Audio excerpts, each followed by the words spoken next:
Hey everybody, welcome to another CNC Q A Podcast. Hope everybody's doing well tonight. As you can see, I am in my cozy little office tonight.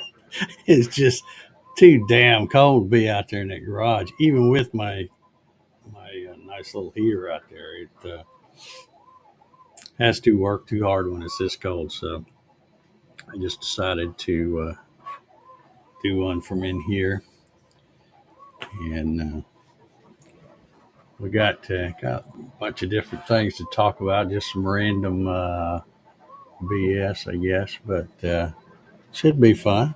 Let me bring in my crew here. There's my old buddy Paul up there in the Evening. upper right, and Mr. Ryan down below. I hope you're doing well. Yep. And I'm glad you're here because I've got a couple of questions for you, my friend. Oh, you do. Yes, I do. Uh-oh. Uh, Are you wondering what 10 degrees sounds like right now? um, You think it's cold down there? well, that's what the wind chill was this morning when I got up. It was 15, feels like 10. Yeah. It's It was 2 degrees here this morning. I think when I got ready to come in here, I asked Alexa what the temperature was out, and I think it was 30, 30, I think is what she said. But we're supposed to get down to 19 tonight. So Man.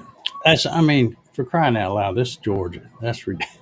You know, it should not be this cold in Georgia. But and I don't care what people say. You know, when you tell them it's cold like this, they'll say, "Oh, well, that's good. It'll help get rid of all the skeeters and stuff." Nah, they they still show up in the summertime. I don't care what you say. But anyway, we're gonna push through and see if we can stay warm for at least tonight. Yeah.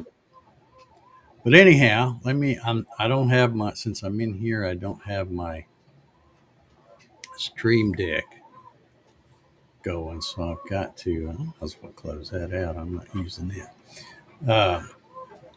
so I'm having to do all the manual buttons here. So let me go ahead and hit this one, see what happens, and then Ryan can tell us about his Saturday night. Oh, well, thank you, sir. Yeah, Saturday nights, 9 o'clock Eastern. We do making it up as we go. Mr. Corliss is part of that too, and we talk about what we've been working on, and also whatever the latest in the CNC laser and 3D printing videos that are out there on the old YouTubes and all that good stuff. So we have a good time with it. So please say hello. Yep, and that's at R Ballard Designs is the YouTube channel. If you're not Yep. familiar with it, but, go check him out this Saturday, 9 p.m. Eastern. Appreciate it. So, all right, let me hit this button again. Yeah, I'm glad you're here, Ryan, because I've got some questions for you, and you probably know what they're about. I have been, I won't say binge watching, but watching a lot of the bamboo scandal videos. Yeah. And I mean, what's the deal? I watched your video, and in fact, I even watched it twice because I went back after watching some more of the other people's videos. Went back and watched yours again, but and I'm running mine back there right now, as you might be able to hear. So, do I need to be worried about anything, or No. I mean, I'm a Bamboo Studio user. In fact, Yeah. I've got it minimized over here, but I also like the Handy app, Yeah. which I really like. Uh, Yeah. but I don't really use it much as far as I have a couple of times been sitting in the recliner and go, "Oh, that's cool. Let me just run that." Yeah, I got a color in the him. Don't even get up and come in here and start it. But that's very rare. Most of the time, the only thing I use the Handy app for is to look at the camera to see how Yeah. much time left and check and make sure something, you know, coming off the build plate or whatever, which very rarely happens. Yep. But anyway, I think some of those guys are just kind of blowing this thing out of proportion. I But think then even though, 99.9% of the people are blowing it out of proportion. well, it still kind of irritates me though because I'm thinking, even though I mean I'm not a I mean obviously I don't have a print farm with 60 of them or anything like that, so it's not a big deal to me. Uh, and Paul and I were just talking, when I get done at night, I turn mine off. I don't leave it on all the time like Right. well, print farms would do. But it just seems like Bamboo's kind of shooting themselves in the foot. Because like I said, for me, I don't think it's going to matter one way or the other. But it still irritates me that why do companies have to be like that? Why can't they just? I don't think they're really, I think people are making up more of what they're going to do than what they are actually going to do, in my opinion. Yeah, I mean, um, I mean, there's been a ton of videos out there. So if anybody out there in the chat doesn't know what's going on, so let me fill you in a little bit. So on the 16th of January, Bamboo Lab put out a blog post on their blog saying, "Hey, we're going to be releasing a beta firmware update on the 17th, and it's going to be introducing a new thing called Bamboo Connect, which is going to be what the files run through, I guess, or something like that. It's the not necessarily files, but the commands run through."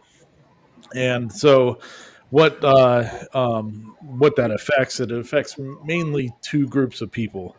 The people that it's going to affect are the people that use like Orca Slicer or some other third party slicer software for their 3D printer, for their Bamboo printer. And it would affect people that have specifically the big Tree Tech Panda Touch. hmm It's like the P series printers don't have a color screen. yeah. They got the little cheapy one. Yeah, which is the biggest downfall of the printer. But so Panda, Big Tree Tech came out with a touchscreen, and the protocols that they're using to communicate between their touchscreen and the printer is what is not going to be allowed by Bamboo Lab anymore. And if somebody has those and they upgrade to the new firmware, the touch isn't going to work anymore. But the big thing is they're doing it for what they say is security reasons.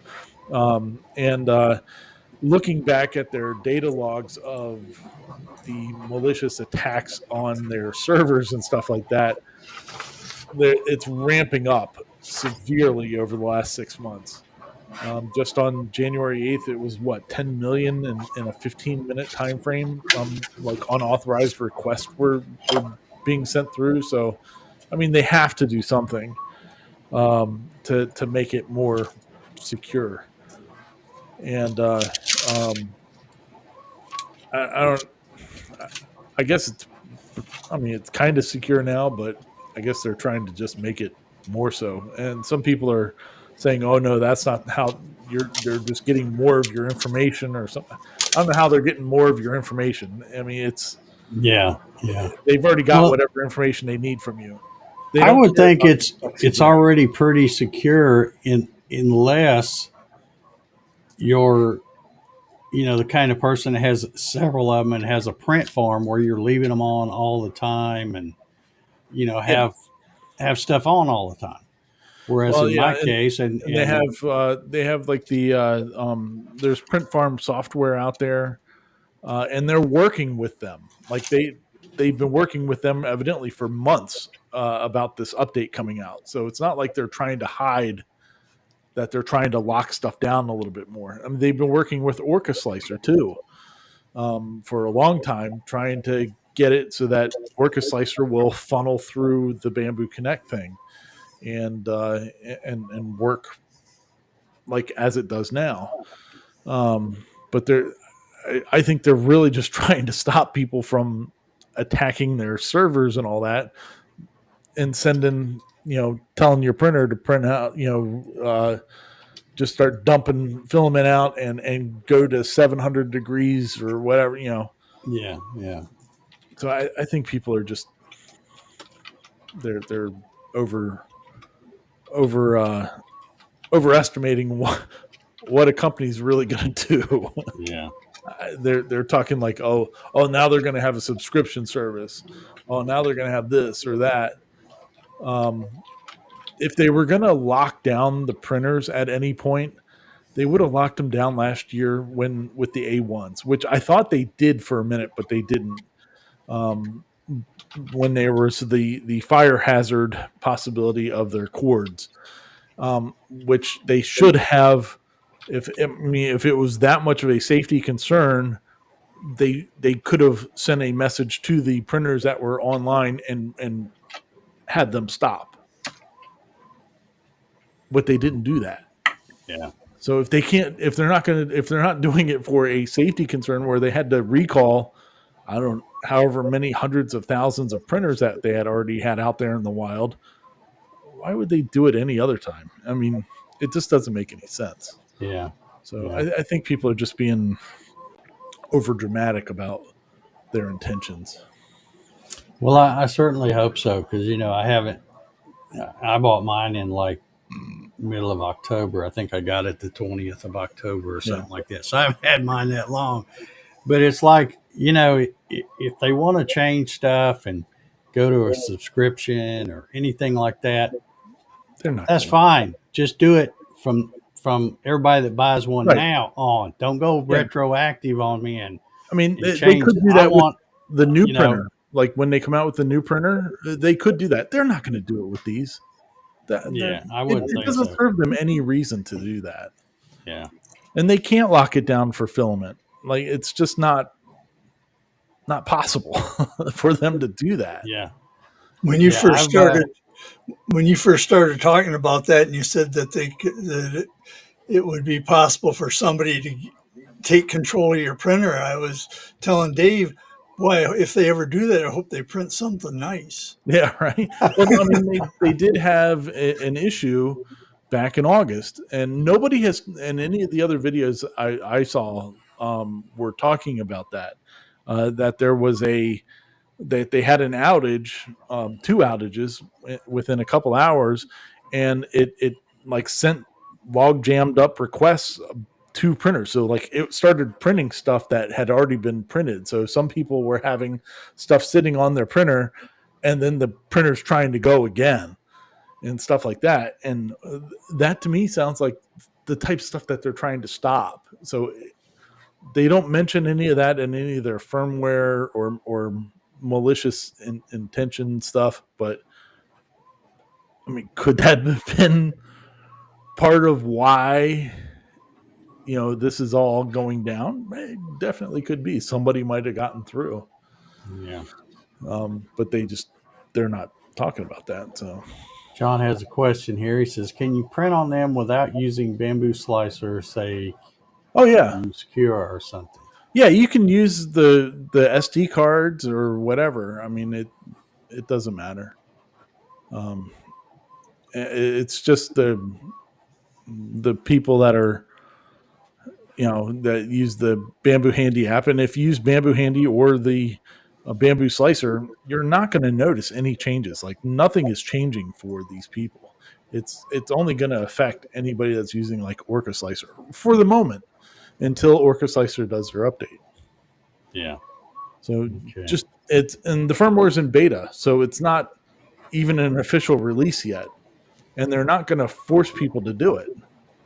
So if you don't want to do it, don't do it. Well, even some of the updates, I think there's been 1 or 2 updates since I've had mine. Yeah. And whenever it first pops up, I never get it right away. Yeah, no. I always wait until other people have gotten it, and then because if Yeah. there's something screwy with it, you can find out from other people. I let everybody else be the guinea pig. After Yeah. it's been out a while, then I'll finally click OK and get it maybe. But anyway, okay, well, good. I guess I'm, as you can see, I'm working on my Saturn V Yeah, the rocket rocket's going. back here. I'm printing some more parts. There's about a gazillion parts for that thing, as well as the whole gantry thing that that goes beside it and all that. And I want to print it all. I want to do every bit of it. That's awesome. So, but it's it's going to take a minute. But I've been working on the school building and stuff, and I thought, well, I'm kind of in the design phase where I've got to do a bunch of design on getting that, because there is no STL file for that. I have to create it. So I thought, well, this will give me something to do while, something to run while I'm working on that in the background here. But holy cow, that thing is going to take forever with just one printer now to do it. Even though the Bamboo Labs is pretty fast, it still takes a minute to print all those parts. But oh yeah, so it's crazy. But yeah, don't worry about it. It's people are being in a tizzy for no reason. No, and if I'm wrong, I'm wrong. I mean, I've got what, $1,500, $2,000 worth of their printer sitting here. So, yeah. Well, the main thing is I would be pissed if I had to stop using the Handy app on the phone. Yeah. And using the, what do they call it, the LAN only mode. Yeah. With the Bamboo Slicer and doing the SD cards. Although I would rather do that than get locked out completely. So if I know that something's going to happen and they're going to do something stupid where they're not. I want to be able to use, because I got about, I think I paid at the time. I think they're cheaper now, but I paid about $950, I think, for the AMS and the printer. And I'm like, I mean, if they were to do some sort of subscription thing, I would see them coming out with a new printer that had to do something, and it would be, they might start it at that point for that printer. But if they do that, then that's part of buying that printer.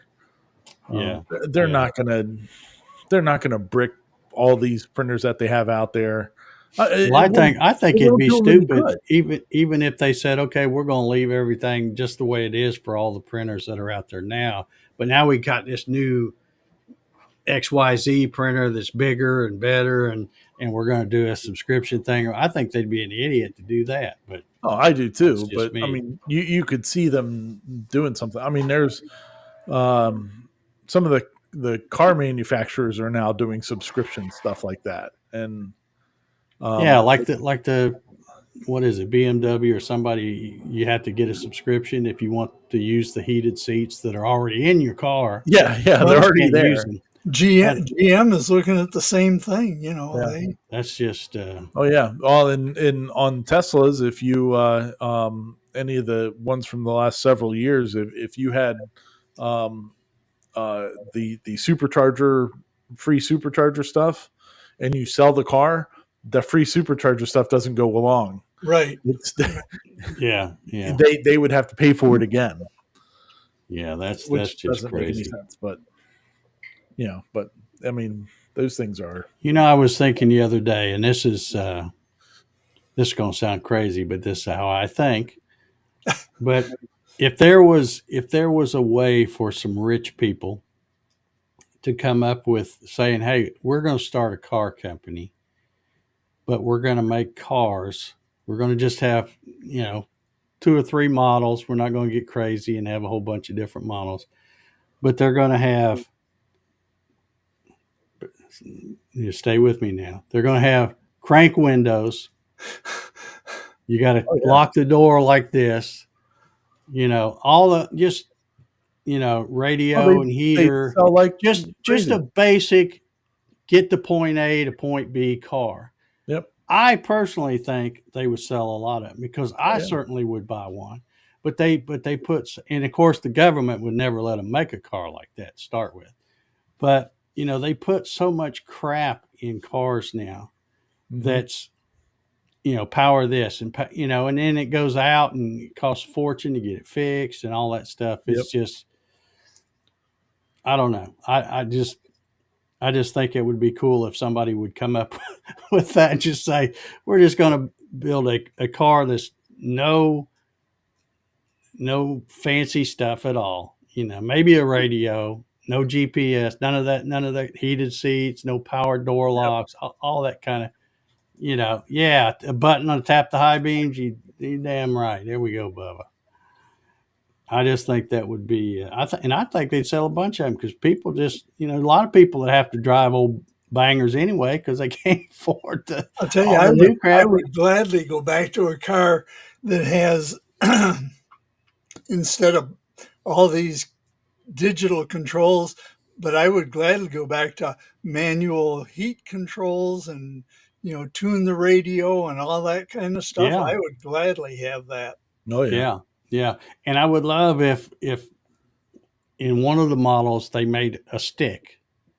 'cause that's what I would like to buy. That's an anti-theft device now. Right. Well, yeah, it certainly is. But yeah, that's Oh yeah, there would definitely be a market for it. I mean, it's gotten so crazy with all the requirements now. We bought a new golf cart over the summer, and it's considered an LSV, so it's a low speed vehicle.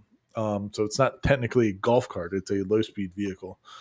So we can drive it on any road that's 35 miles an hour or below. And to do that, it had to have a windshield wiper on a golf cart. It had to have a rear view camera,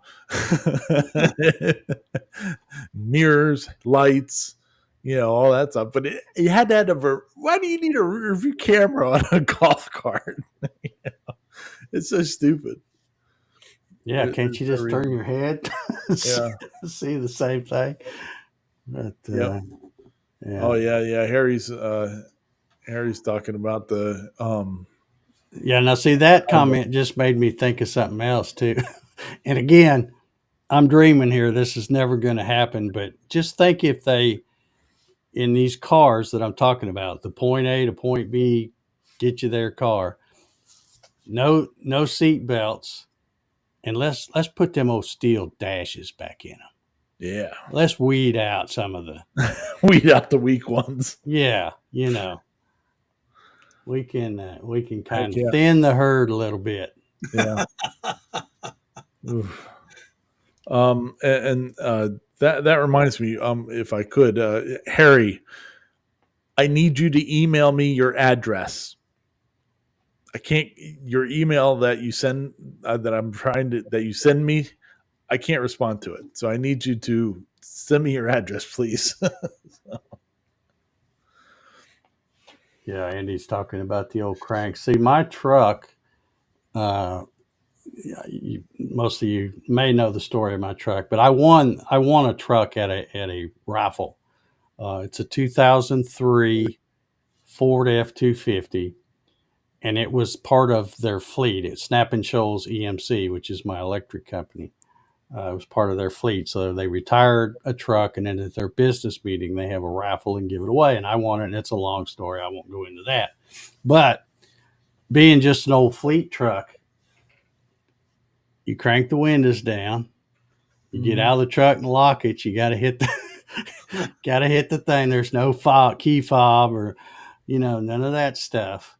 And it's really a pretty basic truck. Now it does have an AM FM radio in it that works once in a while if you hit the bump just right. It's got a bad connection somewhere, and you'll be riding along and hit a bump and the radio will come on, and then you get to where you're listening to something and you want to hear what they're saying, and you hit another bump and it goes off. Yeah. So But yeah, it's just a basic truck. But I love that truck. It's an F-250. It's got an 8-foot bed.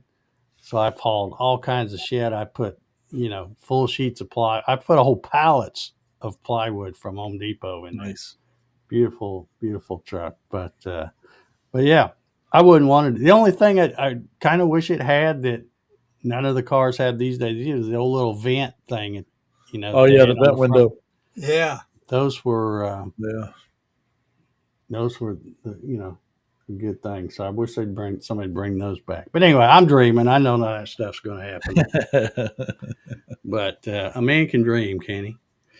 All right, I want to talk about a couple other things. We're just, like I said, we're just going to kill some time tonight. Let's see what I want to start with. Let me just say, I'm going to show some things that I've been seeing on Facebook. On Facebook, good Lord, it seems like when you scroll, every other thing's a freaking ad these days. But anyway, I've seen some stuff, and I'm going to, I want to come over here and I'll get this queued up, and then I'll share my screen and we'll talk about some of this stuff. But okay, yeah, we'll start talking about this one, I guess. I saw this one today again on Facebook. And of course, once you ever scroll and you see something that catches your eye and you pause on it for 10 seconds, it's got now you. you're screwed because you're going to see that thing every other ad. Yep. So this is what I've been seeing. Let me share my screen here, and we'll talk about this one. But I've been seeing this one. Of course, now since we're talking about it, y'all will probably be seeing this ad too. But I never heard of this thing until today. Makura. I don't know how you say it, but I guess they got a pre-sale going on. You got to add it to the screen there, Dave. Oh, my bad. What am I doing here? Oh, I see. I didn't do this, dummy. All right, let me. Is that gonna? Y'all can see it now. Yeah. Yep. Okay. So it's this little thing here. It's got a rotary. I haven't even heard of it before. Looks like that rotary could get cut in half. But see, I guess it'll do laser. Yeah, it needs to be cut in half, probably. And see, yeah, it's got a real tiny. The whole thing just looks really small. Yeah. Let me see if I can. Okay, they've got different models here. This is the one I've been seeing, the Cavera Air, whatever that. But look at the price of this thing. Wow. Jeez. $2,100, and it's probably not as big as that bamboo printer behind me. Wow. I mean, it's slick looking. It looks like it's got a little touch screen thingy out here. I think, let's see if I can. That's a limited time price. Let me do this. We'll watch a little of this, see if I can get a copyright strike or something. But, I mean, look at the size of the piece the guy's holding up. I'm not sure what he's making. It just looks like it's really small for that kind of money. Like I said, look any bigger than one of the 3018s. Yeah, and I guess it's the old bed slinger type. I mean, it pretty much has to be because it looks like to make it rigid, the x-axis stays put. Oh yeah. But yeah, I don't know. I've been seeing this. It just started popping up in the ads, and I think the problem with let me check this thing out. So let's see if I can. That wasn't a real image. That looked like it was a AI rendering type thing. photo rendering or some kind. Yeah, so I guess, like I say, it's just amazing to me, and I wonder where this thing is made at. Uh, because maybe it's just me. I just don't see. I'd like to know how many they sell. I really would. That just seems like a huge amount of money for the size of the thing. But what do I know? Yeah, I mean, it looks like it would be pretty sturdy and all that, but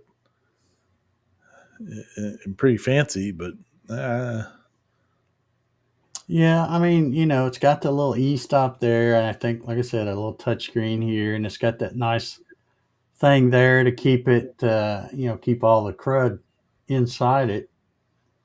But I just don't think. I'm trying to see. Do they show? Where do they show the specs on this thing? See, I don't even see in this description here. I don't see anywhere where it says the size of it. So, and of course, all this other stuff is extra. $400 for the fourth axis, 119 for the laser, the printed circuit board fabrication pack, $300. Yeah, I don't know. man, you can have a ton of money into that thing. Is there a anything that shows why is there a drone on there? Oh, here, yeah, I don't know. I don't know. I don't know. Like I said, I would love to know how many of these things they end up selling. Because now this plate here, you know, he's making really small stuff, coaster size. But I guess you could make something a little bigger. But still, I mean, like I said, it's basically kind of an overblown 3018 or something. Looks like to me. Yeah, yeah. It doesn't look like it would be any bigger than that. Uh, wow. Go to their support tab and see what it says there.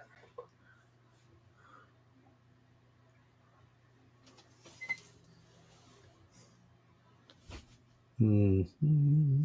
And I'm wondering if it is proprietary stuff. Because I think this was the one where when I watched that video where I could listen to the sound, they said something about a kind of a built-in CAD program thing. So it makes me wonder if the whole thing's not proprietary, where you probably couldn't run it with anything else. So, but I could be wrong, I guess. But I don't know. It just seemed awful pricey to me, and it never ceases to amaze me that people come up with stuff like that, and apparently they sell them. At least a few of them to start. We'll Yeah, somebody's gotten on there. see how long they stick around. Should But ask them in their chat. and then there's another one that I wanted to show you. Let me get it queued up here. Yeah, Jerry's got it right here. The all-in-one units are junk. Yep. Yeah, that's a good point, Jerry. You know how many you could buy a CNC, a laser, and all that for the cost of that thing, and have a lot bigger space. And throw in a bamboo A1 too. Yeah. Okay. Now here's let me see if I can remember to screen share on this one here. There we go. Can you see this one? Oh, we get $10 off. Oh, there's a Jinmitsu. Yeah. Now see this one, and this one's getting ready to do a Kickstarter thing or something. But this is a Cubico, and of course it looks kind of similar to the thing we just looked at. But I think, let's see if I can. Okay, here we go. Somewhere on here I saw. Oh, here we go. Early bird price from $299. So a little bit different from that other one. Yeah. Jerry said that he just looked on YouTube and there's videos of that other one. Oh, okay. All right. Well, apparently somebody, or else they're giving them out to Oh, Aurora influencers or whatever. reviewed one a year ago. Yeah. Okay. Well, that's the first I'd seen them today, and it's only because the only reason I saw that other one, the expensive one, the Makura Kavera Air or whatever it was, Yeah. is because I saw this one on Facebook, and like I said, I scrolled and I stopped for a second on this one, and then right after that, then I started seeing this one and the other one, this one, the other one, all the time.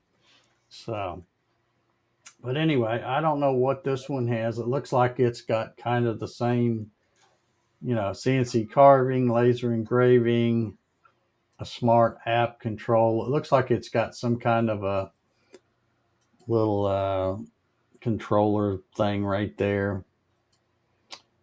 But here we go.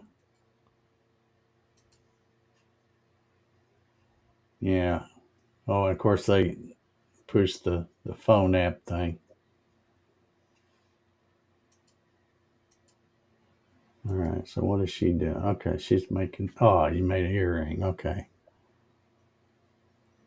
But yeah, you can just pick it up, move it around where you want. There you go.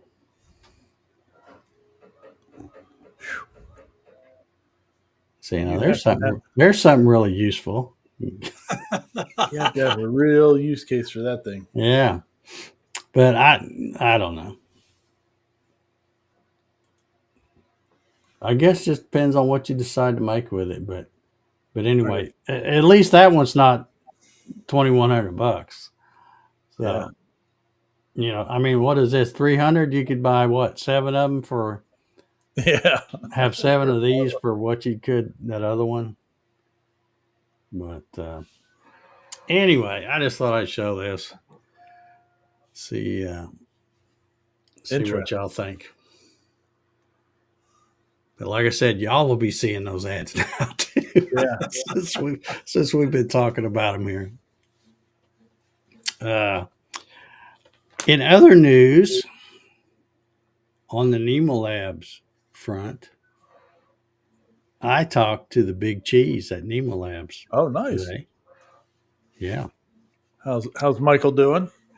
Doing well. Very But good. I'm going to tell you that there are some big things in the works. Oh, so they're not going to do the Jinmitsu little cube thing. Well, no, I don't know if they're going to do one of those or not. He didn't mention that. He did send me the link to that, and I'm like, yeah, that's the one I've already been seeing for every other ad now. But no, I talked to the big cheese at NEMA Labs, and he was talking about some of the things they got coming down the pike. And of course, I'm not at liberty to say because they're all top secret right now. But some pretty cool stuff, I got to say. Sweet. Look forward to seeing that stuff come out in the next few months. So, speaking of NEMA Labs, I just got my clamps in the mail. Oh, there you go. That I won. Well, those are nice clamps. They are. I almost hate to use them and get a scratch on them. Yeah, those are really nice. Yeah, they are so pretty. You almost don't even want to use them because if they're like mine, they've all got some character built in them now. And speaking of NEMA Labs too, one of the things I wanted to do tonight, or I'll be doing sometime, I'm not going to guarantee nothing until I see what this weather decides to do. But when I first got my 5040 that NEMA Lab sent me, they sent me this too. And I have opened it up and looked at it, read the manual, and taken it out of the box, put it back in the box, and never really have used it. And if you don't know what I'm talking about, it's their 10-watt laser module. It's got this bracket that you mount the laser module on, and then mount this to the Z-axis thing there. Nice. And I didn't notice it before, but when I went out there and got this, because I've just had it sitting in the shelf, and half the time I forget I have it. But I thought, yeah, I need to play around with that thing and test it out. But this bracket, I don't know what the heck this thing is made out of, but it's heavy. Yeah. And I mean, I'm an old sheet metal guy, so I know stuff. But this is it's micing about 96, 97 thousandths. So that'd be, let's see, I'm trying to think of my gauges. That'd be a little less than 11 gauge, but that thing is heavy. It's almost like it's made out of something different. But anyway, this and I might have showed this before, but this is what you get with this thing here. You get your cool glasses, so you not only you get to look really cool while you're running the thing. This, I guess, is the focus little tool, and then of course it's just got a cable with three wire plug cable on both ends. The hardware to put it on the bracket there, and then I think I haven't opened that, but I think it's a spare lens right there. And then of course the 10-watt module has this cool little flip up. Oh, these screws are real loose. That's why that'll stay. But it's got this little guard that flips up, and of course the nozzle on it also is already ready for an air assist if you want to add that. Nice. And this is a 10 watt, if I didn't mention that already. Cool. So Marcelo was wondering if that piece of metal is magnetic. Yeah, I'm guessing it's plate steel. Yeah, it's not aluminum for sure. I don't know if I got any magnets in here or not. Better your printer. Oh, yeah. Yes, it is magnetic. It is magnetic. Yeah, so it's got some iron in it somewhere.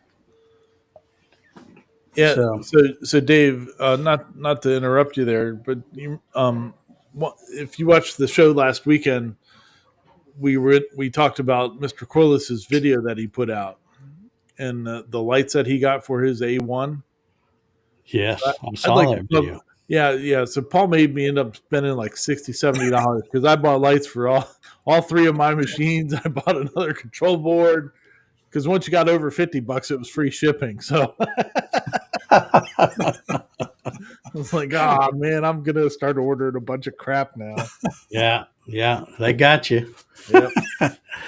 But anyway, this is going to be, as soon as it gets where I can do a show from out in the shop, we'll be playing around with that because I want to do some things with that. Very cool. And I'm not sure. I didn't even look. Oh, look at that, Earl. Earl says that his 6040 showed up. That's good. Earl won got a couple prizes off the Christmas challenge, and one of them was clamps, and the other was $400 off of the 6040. So he bought himself a 6040. Nice. Yeah, you will like it, Earl. You will definitely like it. Yeah, I was going to look. Let's see. I think I have. Well, maybe I do. There it is.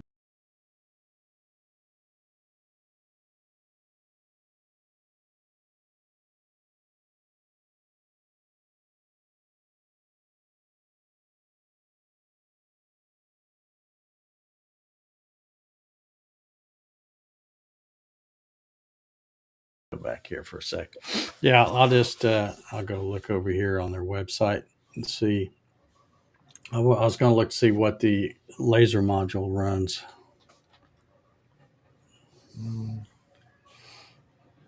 10-watt laser.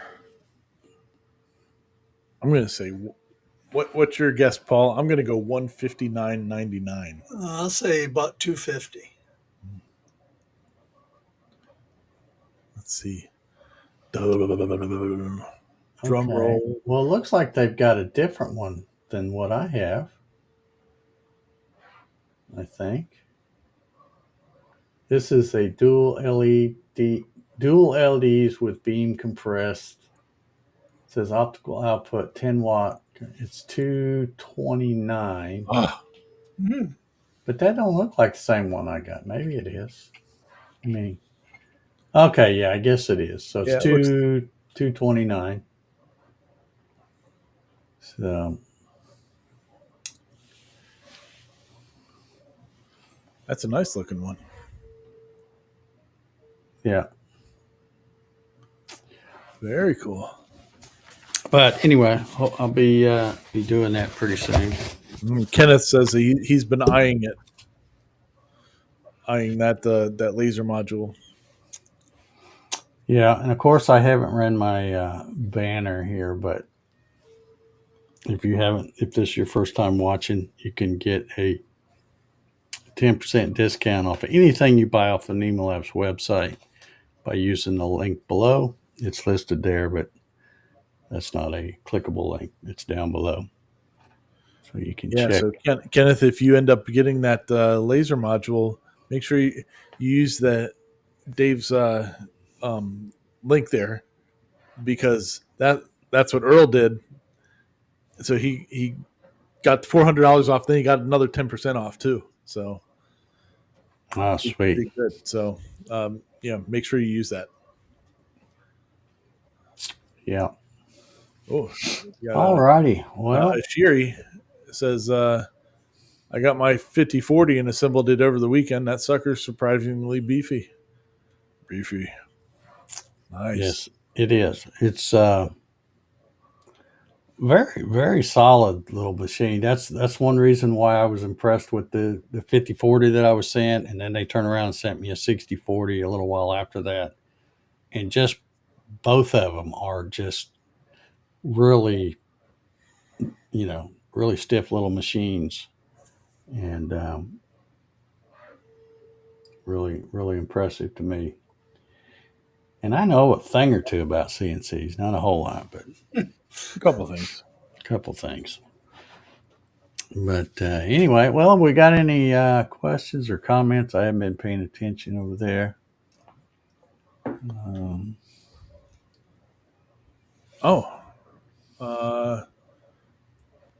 Ken says he's just waiting on the $200 gift card. I will check in and find out what's. From what I understand, they've all been sent out, so keep an eye out for it. Okay. I don't think it was like an emailed thing. I think he was actually sending something, from what it sounded like. Oh, okay. I didn't know how he was going to do those, but I figured he would just do a code of some kind. Yeah, I don't know. But I don't know. Cool deal. Jerry says he wants to review a 4x4 machine. Anyone in particular, or you just putting that out there to see who sees it? Yep. The only thing about doing a review on a 4x4 machine is you got to remember, if it's 4x4, that means the footprint's probably Closer to 5x5. 5.5 by 5.5 or something like that. So you got to have some room to play with those things. That's one nice thing I like about the NEMA Labs is, to me, they're like almost the perfect size for the hobbyist. Yeah. They're not too small like those things we looked at earlier, but yet they're not super huge where they take up a lot of room. Because, I've said it many times, so many folks just like with the Gatton CNC machines that I used to sell, you know, they would always build it out as big as they could, and then they'd use like that first 2 foot or so in the Yep. lower left hand corner. So, uh, not everybody. Some people make big stuff like Ryan. He likes to make big beach signs and stuff like that. But yeah, most people, and then you'd see them do video, and I'd always kind of get a kick out of it because they'd be showing the video and they're doing that stuff in the lower left hand corner, and then on the other part of the machine, it's all got a bunch of shit stacked up on it. I'm like, sorry. yeah. I'm sorry, but I don't show that part on mine. Yeah, well, that's I only that's what show you the part do that's it, Paul. clean. It's all about the camera angles, you know. That's right. Yep. But Heck yeah. well, I think my Ashiri's got something else here for you. Is there a design for a dust bellow to keep the y-axis clean on the 5040? well, there's not a bellows, but there's those little guards that screw in there. I'm sure you've got those installed. Let me show you my picture here. Yeah, this should be the 5040. If you look close, oh, you're not. I'm acting like you can see my mouse, but you can't. But that black strip down on either side of the table, that's like a little L-shaped bracket that helps keep dust from going up under it. But there's nothing really, no bellows that I know of to that rides on top there. But if you run some kind of a dust collection, I guess while I'm at it, I might as well show the other one too. See, this one's covered, so it's which is good because it keeps the dust out of it, but it also makes it harder to do maintenance on it. So, Yep, a little trickier for that. Ashiri says that the supplied dust guards they feel like too short. So, Oh yeah, because they don't stick up all that high. They do collect a lot of dust though. You'd be surprised. But if you're running a dust collection, you know, with a hose, shop vac or something, that will help.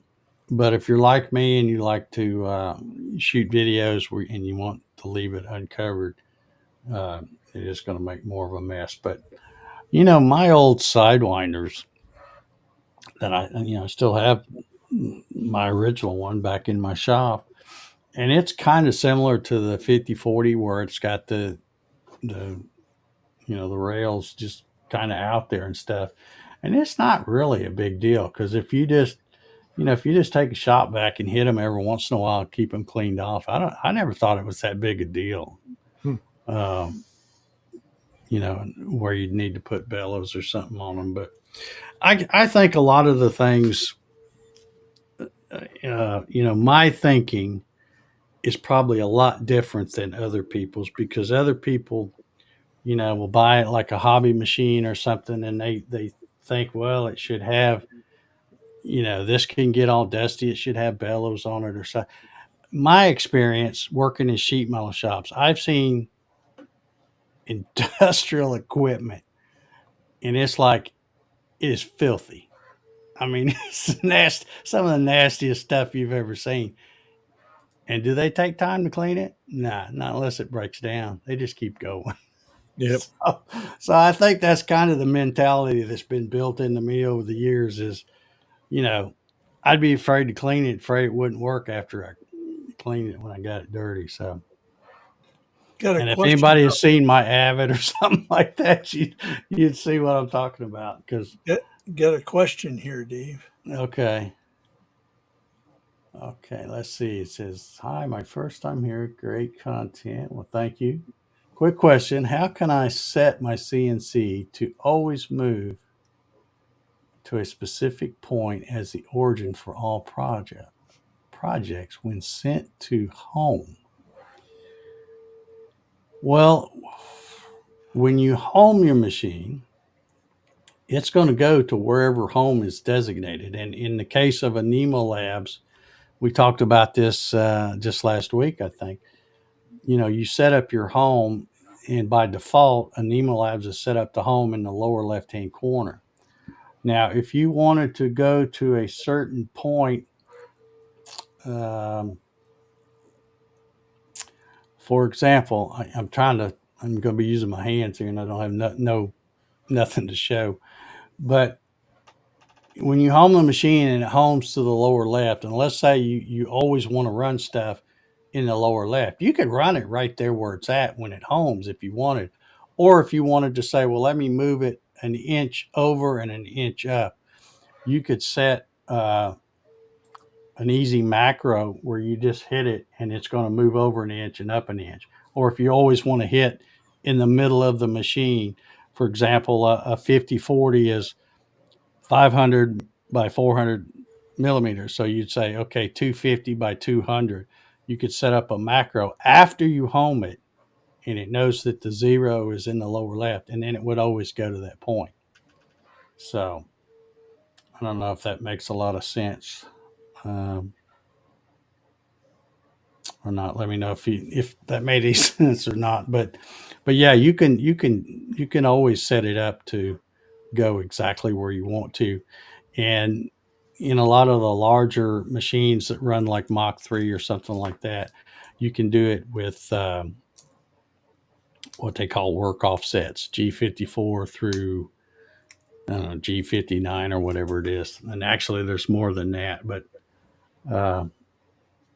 in Mach 3, when you close out Mach 3, it'll ask if you want to save.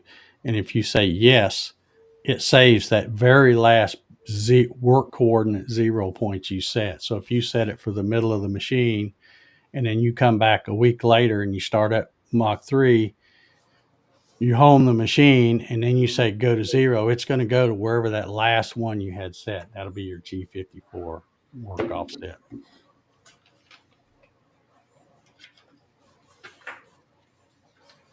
So hopefully that'll help you out. So I'm probably just confused. It's hard to talk about stuff like that if I don't have a machine to actually show it. But all right, we've been on here about an hour. I guess we'll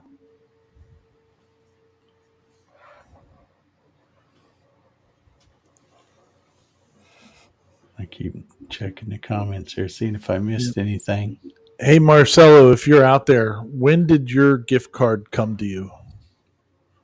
Let me know in the comments there. Well, he says this one. I don't know if you saw this. He's got his gift in an email. That's what he says.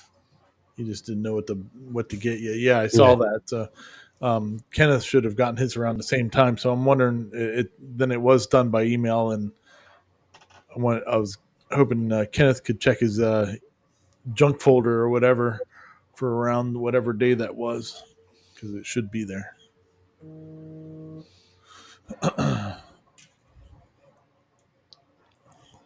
Okay, yeah. On Friday. Okay.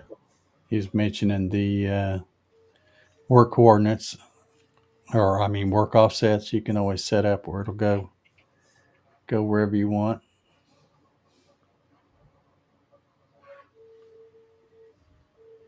Okay. Sherry's got another question here for you. Okay. On a similar note, are there any techniques to have the spindle or end mill avoid the clamps that are just above the workpiece? They're magnets. You can set your clearance over the workpiece to be. Yeah, you can set your safe Z height so that the only problem with that is in a lot of the software thing, they don't have a way to set it just for one or two things. It's like when you set the safe Z to be, say, you need to go 1.5 inches to clear your clamps, then that means every time it goes up and down, it's going to go up 1.5 inches, which means it takes a whole lot longer and you add a lot of cycle time. The best thing to do is, when you clamp something down, just, if you do a Well, let me just. I can do this. I think. You could almost do a framing technique, like something you can come up with a separate G code that would just do the outline of your work piece and set your bit to be above wherever that is, and then you'd see where it's going. That's what I would do. Let's see if I have any. I got all this stuff where I've been working on that school building. So, well, let me just do this. Yeah, Okay. Russ and John are saying that there's a setting in um, some of the Vectric versions of Keep Away Zone. Oh yeah, I guess you can. I guess you can do that. I haven't. I haven't delved that deep into VCar Pro version 12. I mean, I use it, but I'm not really doing it for that stuff. But I've got this. Let's see. Let me add this to the screen. So if you can see my screen, this is, when you, and this is true with pretty much any of the software. This just happens to be VCar Pro, but you can see my blank here is 9 inches here. It's 5 inches here, and then it's 0.2. And I'm using the machine bed as the Z0, and I've got the XY datum in the lower left hand corner.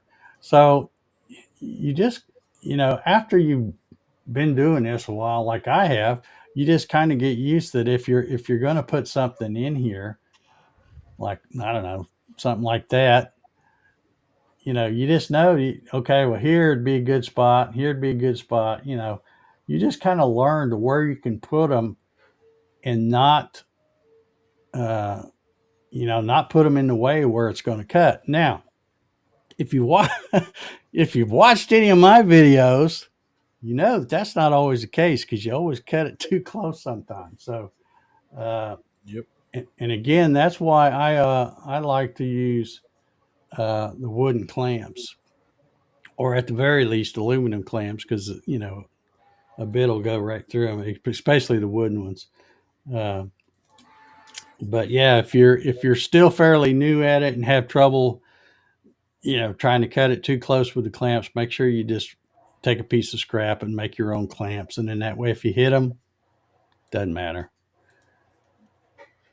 Or of course, you could always use the CA glue and painter's tape method, which works great, but that's kind of a pain in the butt. I think using that, it just if it's thin enough, you have to use that. Then I would use that. But anything else, I like to use clamps. It's a lot quicker to get it clamped down. Yeah, Marcelo says, cut 2 clamps this week, just too close. Yeah. Well, it just builds character in those clamps. Oh, It's, nothing scares the crap out of you more than you're hearing the wood and all of a sudden. No, no, no, no, no. yeah, you always get that nice little high pitched sound for a Oh, half a second. And the clamp tip is no more, uh, but yeah, it doesn't hurt anything as long as your clamps uh, aren't made of anything tougher than the bit is. You're good. So, uh, Just go to jennybits.com and stock up. stock up. That's all. Yep. yeah. In fact, if you want to, you can go to my website, davegatton.com, and I think it's on the main page, or because I've changed it around. I think my main page is my store now, but I have a free download where you can download the files to run your own clamps out of wood. And if they're too big, you can always either scale them up or scale them down or whatever. But there's probably a few thousand people have downloaded those and ran their own clamps because make them out of cheap plywood or something. Yep. There you go, Russ. That's my favorite saying right there. It's only money. You can always make more.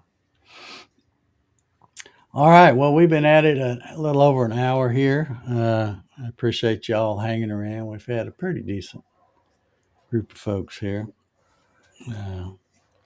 for not really having a structured show. You can hear or maybe you can, my engine cowlings for the F1 engines on my Saturn V. It's they've stopped running, so hopefully they turned out. But anyway, I guess we'll wrap this one up. Paul, you got any parting words or? No, I'm just kind of curious how big that rocket's going to be when you get it all done. Well, I'm not 100% sure, but the videos that I've been watching, and I use that guy's link because this is a free thing you can get. I can't believe it's free because the guy whoever designed it just did an amazing amount of work. I mean, he's got everything. The whole rocket, the lunar module, the command module, he's got it all, including the whole gantry thing. So it's just an amazing amount of work, but it's on Thingiverse and it's free. And of course, if you're nice, you'd leave a guy a donation or something. But yeah, so the guy that the video I watched, he said, this is the guy on Thingiverse that I got it from. And when he gets done, I don't know how tall he is, but I'm guessing that thing's going to be about 6 foot tall. Wow. If you display it with it all put together. Wow. Now they have different things that I think I haven't looked, but I think they're all in the files that I got, where you can display it where you have like stage 1 and they have like these little arms that are cradles where you can make a little display and have it set stage 1 here, then you can have stage 2 here. That way you get to see the different size engines and stuff that are on them. And they even have a little small square area that you can print, and it's like the moon surface. And then you can put the lunar module on there and stuff. It's pretty cool. Sweet. So, that's, I was, let's see, 13 years old when they did that. So awesome. Anyway, that's, I remember as a kid, I had a model not near that size. I don't know what scale it was, but it was probably 2 feet tall by the time you got done. And I remember just putting it together was a lot of parts and a lot of smelling Testors glue. Do they still make that stuff? Oh yeah, I guess they do, don't they? Yep. I haven't seen a tube of that stuff in a long time, but man, I almost bought some the other day. I used to go through a lot of that stuff. I wonder how well that would hold together 3D printed parts like PETG and PLA and stuff. Probably pretty good. I'm thinking it would. But all right. Well, Ryan, what about you? You got anything going on other than your Saturday night gig? No, I'm frozen out about everything else right now. We're just you got all the tree lights down? No. Oh. Okay. All right. Can't do anything until we get at least above freezing at this point. Okay. Yeah. So, yeah, it's pretty rough right now. We don't have too much more to go, but got some big giant trees that I got to get 50, 60 feet off the ground for, and I'm not going to do that when it's windy and has a bunch of snow. Yeah, I don't blame you. Nope. I don't blame you. One other note I just thought of too. Let me show this thing. If you want to join the NEMA Labs Facebook group, there's a quick QR code you can click on or point your camera or whatever the heck it is you do with those things, and go join the Facebook group. I noticed they broke 100 members the other day. I think they've got like 102 or 104 or something like that. I think. Nice. So finally getting some bunch of folks over there. So, all right. Well, I don't really have anything else. I guess we'll if I can find this button, I got to hit now. I had it. There it is. we'll get ready to sign off of here. And everybody have a good one. Stay warm, and go watch Ryan Saturday night. Appreciate it. I bet old Paul will be there too. So I intend on being there. so y'all go. I've Go only watch. missed 1 week or 2 weeks, something like that. Yeah, not bad.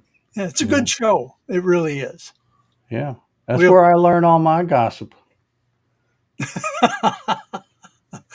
Learn what videos to watch, and yeah, he sent me down quite a few rabbit holes. And of course, it's his fault I even have this thing. So Yep.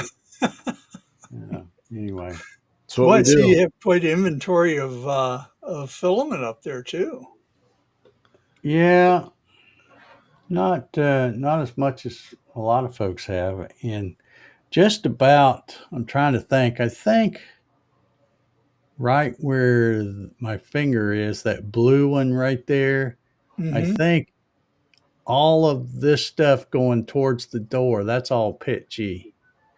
And all this other stuff, you can see it's in bags because it's either unopened or it's stuff that I've opened and used part of, and I put it back in those bags. That's all some PLA. And then I got a whole bunch of empty spools too. So Nice. I was going to ask, has anybody ever tried using a vacuum sealer to keep the filament good? No. I don't know of anybody. I'm sure somebody's probably tried it, and I don't see why it wouldn't work. But I'd still put a silica bag. Yeah, right. You Put know. a silica bag in there and seal her up. Yeah, I mean, I think you could almost do the same thing if you had like a little shop vac hose and did Yeah. it. If you had a way to tie it off real quick. But anyway, yeah. All right. Well, let's get out of here. Everybody have a good rest of the week. Stay warm, and go check out Making It Up as We Go Saturday night, 9 p.m. Eastern. Awesome. See y'all. Peace out.